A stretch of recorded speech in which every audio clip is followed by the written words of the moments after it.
अरे तो रुआ रुआ कांप गए कि विदेश में रह रहे बेटा का फोन बाप के पास आया कि बापू क्या हुआ। बाप कहता है तेरी मां मर गई, तू जल्दी से फ्लाइट लेके आ। और बेटा का जवाब ये था कि बापू मेरी नौकरी चली जाएगी, मैं पैसा भेज रहा हूं, तू कर्म कांड करवा देना, तू 13वीं करवा देना, मैं बाद में आऊंगा। क्या बीती होगी बाप पर। अगर मां की आत्मा घूम रही होगी तो मां पर क्या बीती होगी कि अपने 100 काम छोड़कर तुझे दूध पिलाया, स्तनपान कराया, तुझे भूखा देखकर खुद भूखी रही होगी पर तुझे भोजन कराया, गोद में लेकर डोली, चलना सिखाया। और आज तू नौकरी के नाम पर तेरे पास मां के लिए समय नहीं। उस ब्रह्म पे क्या बीत रही होगी जिसने तुम्हें बनाया। उस ब्रह्म परमात्मा पर क्या बीत रही होगी, उसके लिए भी तुम्हारे पास टाइम नहीं है। उस पिता के लिए टाइम नहीं है जो स्वयं उधार कर्जे में पूरी जिंदगी रहा पर तुम्हें बंबई पढ़ने भेजा कि तू पढ़ ले। क्या बीत रही होगी और क्या बीतेगी उस पर। और क्या काम की तुम्हारी ये संपत्ति, क्या काम की तुम्हारी ये उपलब्धि, क्या काम की ये पाया हुआ तुम्हारी डिग्रियां, और क्या काम की ये तुम्हारी प्रोग्रेस जिसमें तुम्हारे अपने ही साथ ना, तुम्हारा परिवार तुम्हारे साथ खुशियों में सम्मिलित नहीं है और तुम फ्रेंड के साथ पार्टियां दे रहे हो सफलता पर। क्या खाक सफलता है, कुछ खास नहीं हमारी नजर में। तुम्हें लग रहा होगा कि तुम सफल हो गए, होटलों में पार्टी दे रहे, पर अगर तुम्हारी पार्टी में तुम्हारे अपने नहीं है तो क्या खाक सफलता है, काहे की सफलता। कभी विचार करना उस मां पर क्या बीतती होगी जब तुम मां को टाइम नहीं दे पाते पर दुनिया को तुम टाइम दे देते। प्रेमिका को घुमाने के लिए टाइम पर मां के साथ समय बिताने के लिए टाइम नहीं। प्रेमिका के साथ विदेश जाने के लिए टाइम है पर पिता की छांव में 2 मिनट बैठने के लिए टाइम नहीं। युवानों, बुरा मत मानना, इसीलिए तुम आध्यात्मिक नहीं हो। इसीलिए भारत का अध्यात्म खोखला हो रहा है। और ये बात हम बोल रहे हैं तो कई लोगों को आग लगेगी कि हम ऐसा क्यों बोले। भारत का अध्यात्म इसलिए खोखला हो रहा है क्योंकि यहां पर वेद मंत्रोच्चारण भी संगीत से हो रहे हैं। आजकल शादियां भी सिर्फ एक फेस्टिवल हो गया। वो कहां गई वेद धुनियां, वो पुरानी परंपराएं लुप्त होती जा रही। तुम्हारे मॉडर्न अंग्रेजी के स्कूलों ने हमारे गुरुकुलों को खा लिया। तुम्हारी अंग्रेजी की पढ़ाई ने वो माता पिता, मां अम्मा का सुख चला गया। मदर फादर जब से आया वो अपनत्व गायब हो गया। ये आध्यात्मिकता नहीं है कि तुम्हारा भाई रो रहा हो। आजकल तुम्हारी फेसबुक पे 5000 फ्रेंड है पर खुद के भाई से बात नहीं होती।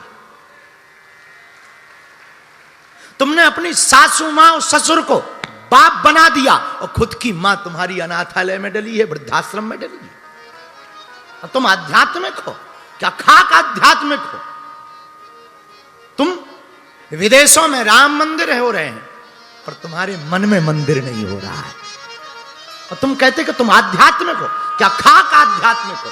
आध्यात्मिकता अंदर से प्रकट होती है, बाहर से नहीं।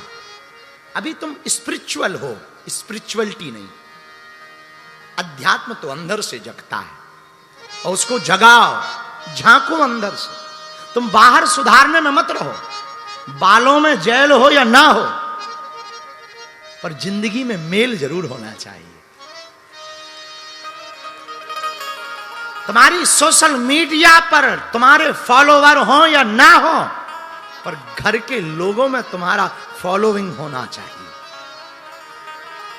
मेरे पागलों, तुम दुनिया की नजर में अच्छे रहो या ना रहो पर पत्नी की नजर में, संतति की नजर में अच्छे रहना चाहिए।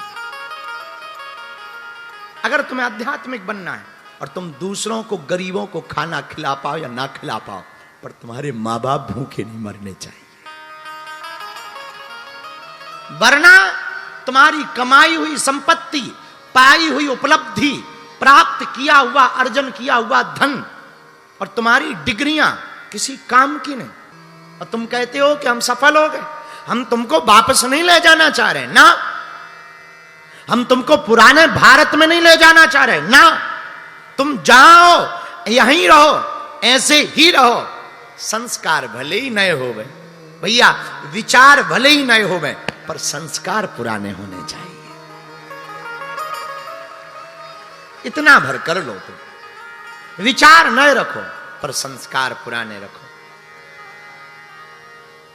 हमको एक किसी व्यक्ति ने एक अवार्ड फंक्शन में बुलाया था। हम प्रायः जाते भी नहीं, भगवान की कृपा है, बहुत कम जाते, पर किसी संत की बात थी कि आपको जाना है, तो उन्होंने हमको एक ऑफर दिया कि आपको आना है। एक बहुत बड़ा, बंबई का ही एक बहुत बड़ा फेस्टिवल था, तो उन्होंने कहा कि आपको आना है। हमने कहा हम पहुंच नहीं पाते हैं, हमारी व्यस्तता है, मर्यादा भी है। उन्होंने कहा नहीं नहीं आप आए, ऐसा होगा वैसा, बहुत सी बातें हुई। फिर उन्होंने धीरे से कहा आपको एक काम भर करना है। हमने कहा क्या? बोले उस दिन आप कुर्ता मत पहन कर आइए। और ऐसा बहुत से उन्होंने ऑफर उसके बदले में, वो बताने की बात नहीं। तब हमारे मुंह से यही निकला, हमका सुन इधर आ। था वो बहुत बड़ा नाम, भारत का बहुत बड़ा ब्रांड है, भारत का बहुत बड़ा नाम है, और हमारी टोन यही थी। हमका सुन इधर आ, ये जो तेरे ऑफर है ना,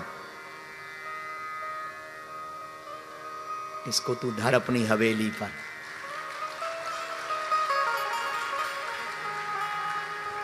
हमारा अध्यात्म, हमारा सनातन बिकाऊ नहीं है, टिकाऊ है।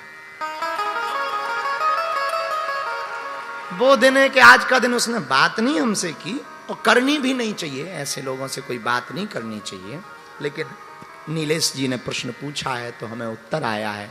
आप लोगों को हम प्रार्थना करेंगे, तुम हमारी कथा सुनो या ना सुनो, पर अपने अपने संस्कारों से दूर मत रहो, बस यही कहना चाहेंगे। जिस परिवार ने तुम्हारे साथ जीवन दिया, जिस माँ ने तुमको पाला पोसा, जिस पिता ने तुम्हारे लिए सर्वस्व अर्पण किया, जिसने तुम्हें इतना लुटाया, हमारी हाथ जोड़ के प्रार्थना है कुछ देर उनके पास बिता लिया करो, उन्हें बहुत अच्छा लगेगा। रामायण पढ़ लिया करो, रामचरितमानस को बहुत अच्छा लगेगा, क्योंकि तुम्हारे दादा परदादा यही पढ़ पढ़ के सनातन बचाते रहे। हम भारत को अनपढ़ नहीं बनाना चाहते, ना ना ना। लोगों ने हमारे विचारों को, हमने एक बार विचार दिया था, पहले के जमाने में हम कम पढ़े लिखे ठीक थे भैया, लेकिन पढ़ना चाहिए, पर पहले कम पढ़े लिखे ठीक थे भैया। पहले लोग कम पढ़े लिखे थे पर कपड़े पूरे पहनते थे, पूरे कपड़े पहनते थे। अब आज पढ़े लिखे ज्यादा हैं पर कपड़े ही गायब हो गए। हाँ, और उनसे कुछ कहो तो वो कहते हैं हो मॉडर्न जमाना है, 21वीं सदी है, आप कहां जी रहे हो पुराने ख्यालों में, ये मॉडर्न है मॉडर्न। हमने कहा चंडालन, अगर कम कपड़े पहनना मॉडर्न है तो तुझसे ज्यादा तो हमारी भैंसिया मॉडर्न है। हाँ, बिल्कुल ही नहीं पहनती है। नंबर 1 की मॉडर्न तो वही है। हाँ, आप मॉडर्न जमाने के नाम पर, अरे भाई कुछ मर्यादाएं होती हैं। ठीक है, पल्लू मत रखो, इतना चल जाएगा, पल्लू मत रखो, घूंघट मत डालो, पर इतने भी तो कपड़े कम मत पहनो कि ससुर सास सब बैठी हो, बजरंग बली बचाए। और कुछ कह दो है तुम अपनी नजर सुधारो, वाह चंडालन, अपनी तो बढ़िया नजर है और तुम कहते मॉडर्न। बुरा मत, हम ये नहीं कहते कि भारत हमारा अनपढ़ हो, बहुत प्रोग्रेस करे, बहुत पढ़े लिखे, बहुत अच्छा है, हमें तो बहुत खुशी होती है। पर पुराने जमाने के लोग कम पढ़े लिखे थे लेकिन कपड़े पूरे थे, कम पढ़े लिखे थे पर लहजा पूरा था, कम पढ़े लिखे थे पर उनके माँ बाप वृद्धाश्रम में रोटी नहीं खाते थे, साथ में घर बैठ करके रोटी खाते थे।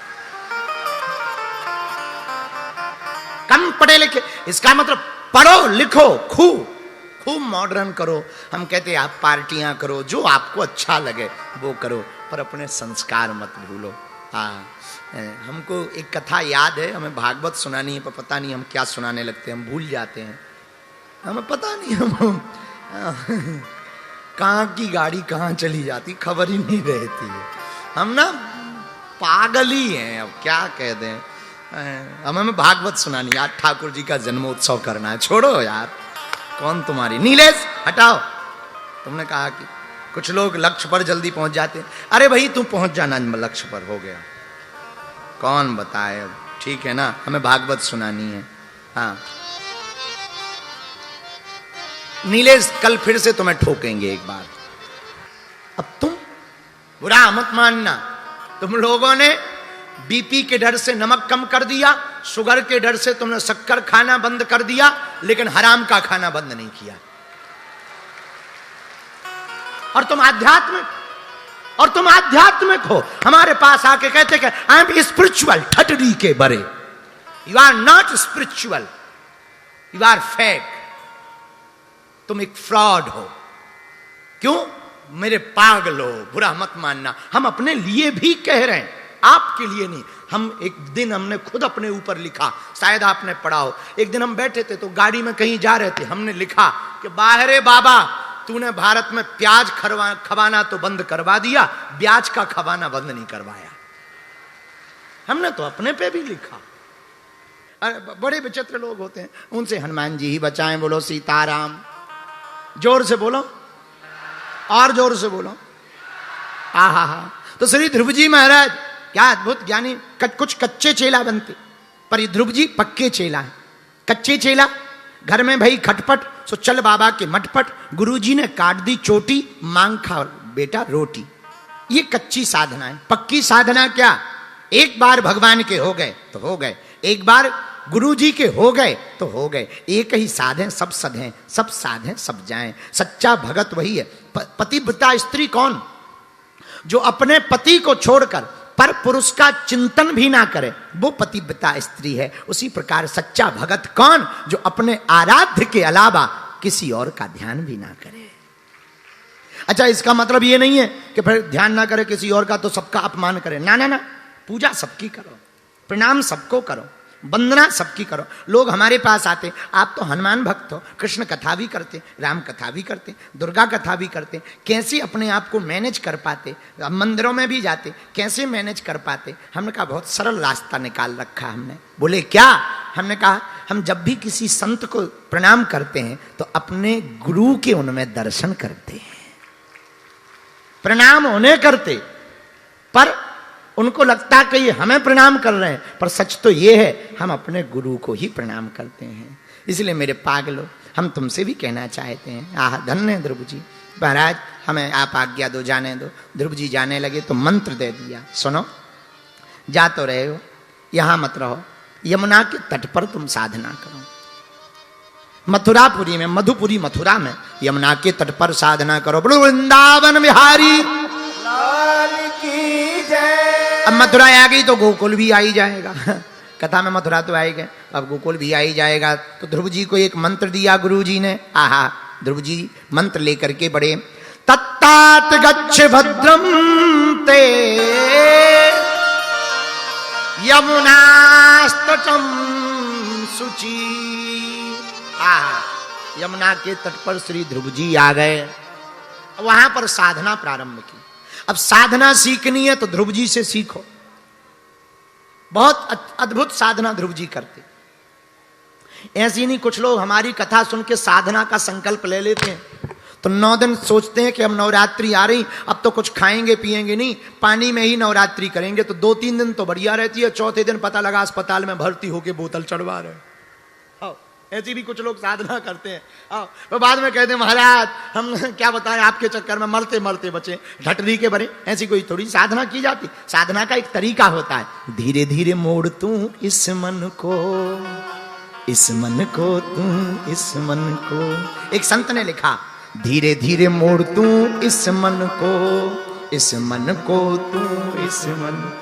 ये मन मोड़ा कुछ डर नहीं, हाँ मन मोड़ा कुछ डर नहीं, फिर दूर प्रभु का घर नहीं। धीरे धीरे मोड़ तू इस मन को, इस मन को तू। अच्छा, मन है कैसा? मन कपटी, मन पापी, मन तेरा चोर। कहते आए ऋषि मुनि सब लोग, ओ मन कपटी, मन पापी, मन तेरा चोर। कहते आए ऋषि मुनि। मन है कैसा? नादान है, बेईमान है, नादान है, बेईमान है। हाँ जी, गफलत ऐसी कर नहीं, फिर दूर प्रभु का घर नहीं। धीरे धीरे मोड़ तू इस मन को, इस मन को तू इस मन। ये ध्रुव जी से सीखो, हम नहीं कह रहे, ये तो भजन कह रहा है, पर भजन के बाद ध्रुव जी क्या कह रहा है जरा सीखो। आहा, क्या भजन की, क्या साधना करने का नियम ध्रुव जी का। जैसे ही गए पहले ही महीने में, त्रात्रांते त्रात्रांते कपित्त बद्रासन। पहले महीने में संकल्प लिया 3 दिन में 1 दिन फलाहार करेंगे, बस यही पूरे महीना। पूरा महीना निकल गया, दूसरा महीना आया, थोड़ा सा नियम टाइट किया, कड़क। द्वितीयम चा तथा मासम। अब दूसरा महीना लगा तो बोले क्या करेंगे? 6 दिन में 1 बार। बोले क्या? फल नहीं खाएंगे, तृण पर्णादि भी, सूखे पत्ते जो गिर जाते हैं उनको खा करके रहेंगे। पर दूसरा महीना निकल गया, अब तीसरा महीना आया। बोले सुनो, अब थोड़ा और कठोर साधना करेंगे। बोले क्या? बोले सुनो, 9 में अहनी। अब तीसरे महीने में थोड़ा नियम और कड़क किया, 9 दिन में 1 बार। अब पत्ते भी नहीं खा रहे। बोले क्या कर रहे? बोले जमुना जी का केवल जल पी रहे। तीसरा महीना निकल गया, अब चौथा महीना आया। अब थोड़ा और नियम कठोर कर लिया, इतने में काम नहीं चलेगा, अब थोड़ा और कठोर किया। तो बोले क्या कर रहे? चतुर्मपि वै मासम द्वादश ओहिनी। चौथे महीने में अब 12 दिन में 1 बार। बोले क्या? बोले अब तो जल भी नहीं पी रहे, केवल 12 दिन में 1 बार वायु का आहार। श्वास ली और छोड़ी और 12 दिन के लिए बंद।